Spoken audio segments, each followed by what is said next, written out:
September 5th, 1622. Somewhere in the dark waters off the coast of Florida, one of the most valuable ships ever built by human hands was sailing through the night. Its name was the Nuestra Señora de Atocha, and inside its wooden hull sat a fortune so enormous that even today, 400 years later, historians argue about its true worth. Gold bars stacked like firewood, silver ingots weighing thousands of pounds, emeralds the size of a man's thumbnail pulled from the mountains of Colombia. The entire treasure of the Spanish Empire, crammed into a single vessel. And here is the question you need to sit with for a moment. What happens when the most powerful empire in the world loses $450 million in a single night? What happens when the ocean swallows something that no government, no army, no amount of money can recover? And what happens when one stubborn, ordinary man decides that 16 years of his life and the lives of people he loves are worth spending just to prove that it can be found? The Atocha was not just any ship. To understand why this wreck matters, you have to understand what Spain was doing in 1622. At that time, Spain controlled most of South America. They were pulling gold and silver out of the mountains of Peru and Bolivia at a rate the world had never seen before and has never seen since. Think of it this way. Imagine you discovered that your backyard contained more gold than the entire United States Treasury.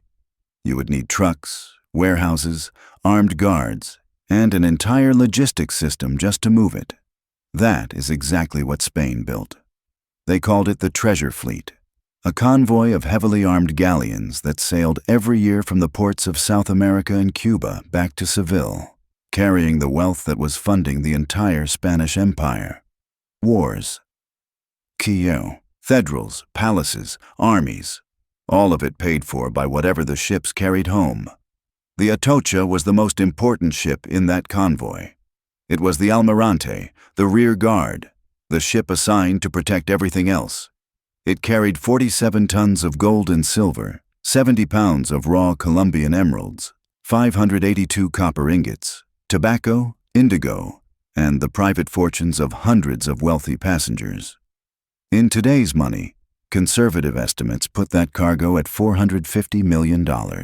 Some historians say the real number is much higher. September 6, 1622. The fleet departed from Havana Harbor. The captain knew the season was dangerous. September is the height of hurricane season in the Florida Straits, and the narrow passage between Cuba and Florida has always been one of the most treacherous stretches of ocean on Earth. But the king's orders were clear. The fleet had already been delayed by weeks. Spain needed that money. Politics and pressure overruled common sense, and the ship sailed directly into the path of what meteorologists today would classify as a Category 3 hurricane. Do you want to know how bad it was? Within 24 hours, 8 ships in the fleet were destroyed. The Atocha was hit by winds so powerful that her anchors snapped like thread. The ship was driven across the surface of the sea and slammed against a shallow reef near what we now call the Marquesas Keys. Within minutes, the hull broke apart. Of the 265 people on board, sailors, soldiers, merchants, slaves, passengers, only 5 survived. 5 people. The rest, along with every ounce of that treasure, sank into 40 feet of dark Atlantic water. Spain did not simply accept this loss. The empire immediately dispatched salvage ships. Within weeks, Spanish divers were working the wreck site, pulling up whatever they could reach. But the ocean had other plans. A second hurricane struck the following month, November 1622, and what remained of the Atocha was scattered across the seafloor. The debris field was broken apart and buried under sand and coral. The Spanish searched for the next 4 years. Their divers, working without any modern equipment, breathing air trapped in upturned barrels, managed to recover some cargo from other wrecked ships in the fleet. But the Atocha? Almost nothing. The main treasure hold was simply gone. By 1626, Spain officially abandoned the search.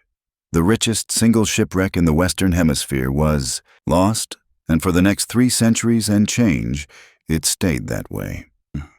Now here is where the story gets personal. In 1963, A man named Mel Fisher was running a dive shop in Redondo Beach, California. Fisher was not a trained archaeologist. He was not a government official. He was not backed by any major institution or university.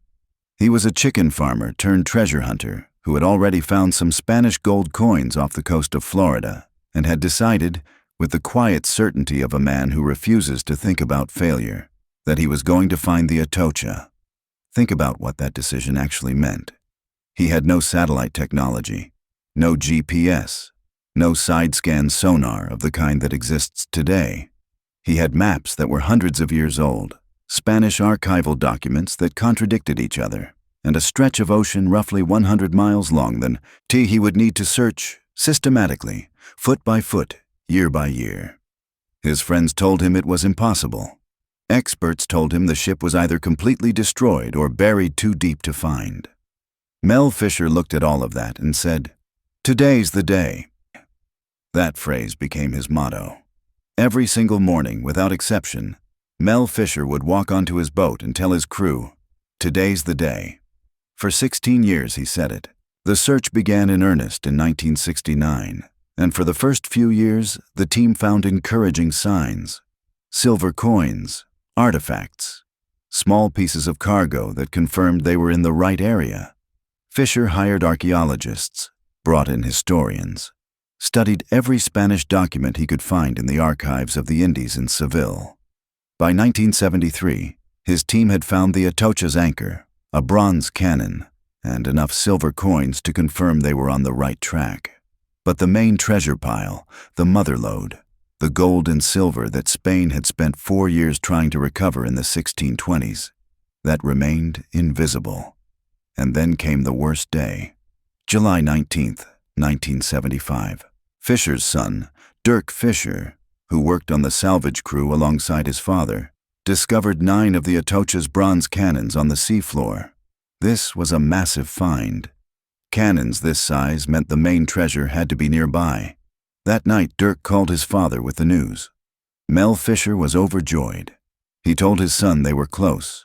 But 12 hours later, Dirk Fisher, his wife Angel, and a crew member named Rick Gage were asleep on their dive boat when it capsized and sank in the night. 3 people were dead. Dirk was 21 years old. His wife was pregnant. And the man who found those cannons, who had spent years working beside his father on this obsession, never saw what they were searching for. Would you have kept going after that? Would you have continued, year after year, sending people you love into the water after burying your own son? Mel Fisher did not stop. He kept going for 10 more years. During those 10 years, the legal battles were almost as brutal as the searching itself. The state of Florida claimed that any treasure found in Florida waters belonged to the state. The federal government argued that the federal seabed law gave Washington jurisdiction. Fisher's company, Treasure Salvers, fought both of these claims simultaneously in court while continuing to search. The legal fight went all the way to the United States Supreme Court. In 1982, the Supreme Court ruled in Fisher's favor. The treasure, if and when it was found, belonged to Mel Fisher and his company, not the state, not the federal government. The man who had spent his life savings, his son's life, and 16 years of relentless searching would be allowed to keep what he found. July 20th, 1985. That morning, a diver named Kane Fisher, Mel's surviving son, was working a section of the seafloor about 40 miles west of Key West when he looked down and saw something that made his heart stop. A solid silver bar, then another. Then a field of gold chains, emeralds, gold coins, silver ingots stretching across the ocean floor in every direction. The main cargo hold of the Atocha had been found. Kane Fisher surfaced and radioed his father with the message that every person on that crew had been waiting 16 years to hear. "It's here. We found the Motherlode." Mel Fisher, 62 years old, sitting on his boat in the Florida sun, heard those words. "Today's the day," he had said every morning for 16 years.